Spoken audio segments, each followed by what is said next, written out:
Lord, please bless my family always. Panginoon, maraming salamat sa aking pamilya. Maraming salamat at lagi silang andyan. Sila po ang aking inspirasyon, ang aking lakas. Sila po ang nagiging kakampi ko sa mga pagsubok ng buhay. At laging nakaalalay kapag kailangan ko ng suporta. Lord, kasama po ng aking dasal na ito na mas mapalapit sila sa iyo.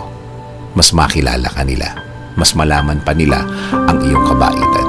Kasama ng nakikita nila sa aking buhay na ikaw ang pinagkukunan ko ng lakas sa araw-araw. Kasama na rin ang aking dinadasal na tulungan niyo rin ang bawat isa sa kanila sa tuwing kailangan nila ng tulong ninyo, Lord. Tulad na lang ng pagtulong na ginagawa mo para sa akin. Every time na kailangan ko po ng tulong niyo. Palagi niyo silang samahan at protektahan sa lahat ng oras.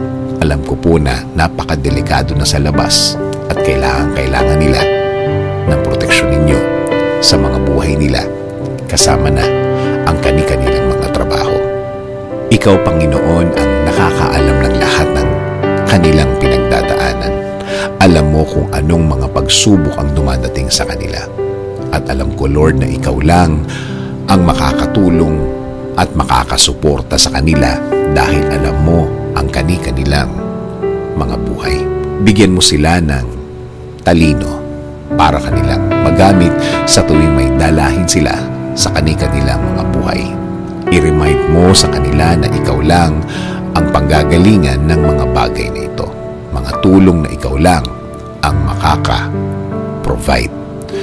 Tulungan niyo rin po ang pamilya kung may pinagdadaanan sa kani-kanilang araw. Mga taong ayaw magsalita tungkol sa kanilang mga problema at nagdesisyon na lang na manahimik na lamang and decided to keep it to themselves. Panginoon, alagaan niyo po ang lahat ng magulang, kapatid at lahat ng miyembro ng pamilyang Pilipino. Patuloy niyo kaming ilayo sa lahat ng uri ng sakit.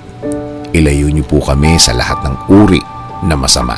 Manatili po sana ang inyong peace sa aming mga puso at isipan.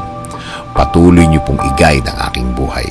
Bigyan niyo po palagi ng direksyon ng aking araw-araw at ng buong pamilya. Patawarin niyo po kami sa lahat ng aming kasalanan sa inyo, Panginoon. In Jesus' name we pray. Amen.